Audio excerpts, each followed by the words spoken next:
Hey everyone, I'm Fred Ranger and I hope you're doing good. In today's video, I want to share with you some photo books that actually drove my creativity through these unprecedented times. I know, people are feeling a bit down right now. For us here in the Northern Hemisphere, it's actually quite dark. It's raining and snowing sometimes, so we're not getting enough light rays. But for me, going through a good photo book has helped me stay sane, has helped me stay motivated. And the 3 books and 1 magazine I'm going to share with you today are very, very important to my photography because they are quite inspirational. I'm not saying that I'm trying to replicate what these guys are doing. These guys are masters and I have a tremendous amount of respect for them. But what I'm trying to do is, get the best out of these masters of photography. So without further ado, let's deep dive into the first book that I wanted to share with you, probably my favorite book lately, and it's all about Sol Leiter. And Sol Leiter for me is a very important guy because he didn't care. I'm gonna read to you the opening of the book that says, I spent a great deal of my life being ignored. I was always very happy that way. Being ignored is a great privilege. So take that, you pixel peeper, Instagrammer, Insta-famous type people. That's a guy who produced probably one of the most influential street photography body of work that didn't care about getting the likes. I mean, there was no likes, but there were magazines and there were, forums and there were, exhibits and stuff. But this guy, probably one of the most underrated street photographer out there. And some of his photos, and I'm gonna show some on the screen, are sticking with me. And quite honestly, some of those photos, when I go to bed, I still think about. I mean, this is one example of a photo that it's not necessarily sharp. It's not necessarily a perfect photo, but it's a highly, emotional story. It's also a photo that makes you think and also makes you wonder, what was this guy doing, and the colors and the tones. I mean, this guy is just a master of photography. So if you want to get a dose of inspiration, if you are into street photography, if you are into tones, colors, and storytelling, Sol Leiter, definitely my favorite book for now. Speaking of street photography, another book that I picked up recently is Alex Webb and Rebecca Norris Webb. This is a couple of street photographers, and for me, they're all about poetry on the street. So this is something that people don't talk about a lot because most people that talk about street photography talk about taking pictures of reality and what's happening in front of their eyes. Although they are doing that, in their work, what I can see here is an intention to bring what's pretty or what's not pretty about a situation and build a story around it, a visual story around it. So for me, this is just one example of a photo that really stuck with me when I went through the book. It's called The Secret of Life. So highly recommend this book. You can pick it up. I'll put the links down below of all these books that you can find on Amazon or other sources. And I think I'm going to start doing some book reviews more often. This is by no means a book review. This is just to give you suggestions to put on your Santa list. But I might actually deep dive. If you want me to deep dive in one of these books, please hit the like button or comment down below to let me know that you are interested in this type of content. So Sol Leiter, Alex Webb and Rebecca Webb or Norris Webb. And the third one is a bit of an odd one because Stephen Shore.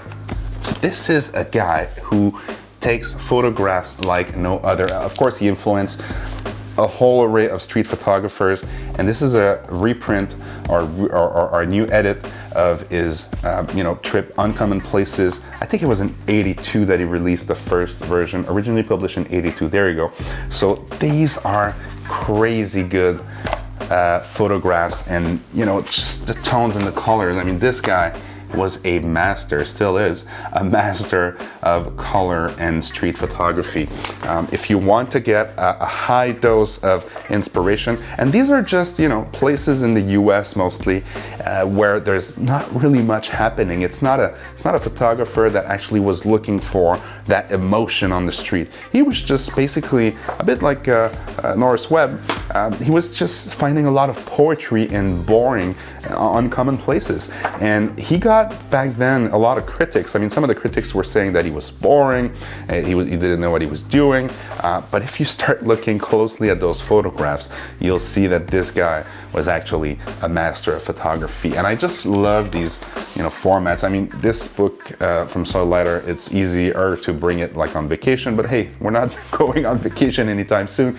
So definitely the coffee table type book, hardcover, makes it very interesting to look at those photographs. So those would be my 3 recommendations for books, and I have one extra bonus for you. Yes, the bonus is a magazine actually that my dear friend Tomasz, you remember Tomasz from Fuji Love? He started the movement years ago, and now it's a digital magazine, it's a community, it's a podcast, and it's also a YouTube show called Fujifilm Conversations that I'm hosting. So if you want to go see that, please click on the link up there. But he decided to take a step back and really focus on printing photography. Actually, the motto of Frames Photography is excellent photography belongs on paper, or belongs on printed paper. So for me, this is a very nice modern way. Actually, those are all modern photographers that are in there. It's not about, you know, people who have photographed in the 80s and the 90s or the 70s. Those are photographers that are pretty active today. And, you know, some of them are professional photographers, some of them are just enthusiasts. But one thing's for sure is that it's excellent to see some photography like that printed in a nice paper, and you don't see that often. I mean, who would be crazy enough to start a magazine on a highly, you know, high quality printed paper in 2020 and beyond? Well, Tomasz did it, and he's having a lot of success with this Frames magazine. There's another one. I mean, this is the first edition. Super happy about getting that one. The new one is in the works, so there's still time if you want to get in and order your Frames magazine. So please go see Frames. Great Facebook community too. Also a great magazine, and there's a digital companion that comes with the Frames. I'll put the link down below also about this Frames magazine. So those are my recommendations: Soil Lighter, Alex Webb, Rebecca Norris Webb, Stephen Shore, and Frames magazine. If you have any questions about any of those books before buying them, again, I'll put the link down below if you want to go straight to the Amazon or the direct links to Frames. And if you have any questions, let me know down below. I'll be there to answer your questions. If you'd like me to deep dive in one of these books or tell you the reasons why I'm actually, you know, favoring that book over another book, let me know. I've got plenty of other books. I mean, this is just one other example. My Tiny Atlas really liked this book, but maybe for another video. I want to start a series where we get to talk about other things than just the gear and, you know, the lenses and so on and so forth, which is something that I really, you know, respect and I like it too. I'm a gearhead just like you guys, but I think now that we have a healthy community of approximately 6,000 people on this YouTube channel, I want to say thank you, and I want to bring as much value as I can. So sometimes it'll be about gear, sometimes it'll be about, you know, books, sometimes it'll be a vlog, sometimes it'll be a POV street photography style video. So again, you tell me what you like, and I'm here to share all my learnings, all my failures. I've had a lot of those, and also some of the successes along the way. So thank you so much for being here. Stay safe, stay healthy, stay creative. Go get some inspiration and be happy, enjoy life, and enjoy your books. Cheers.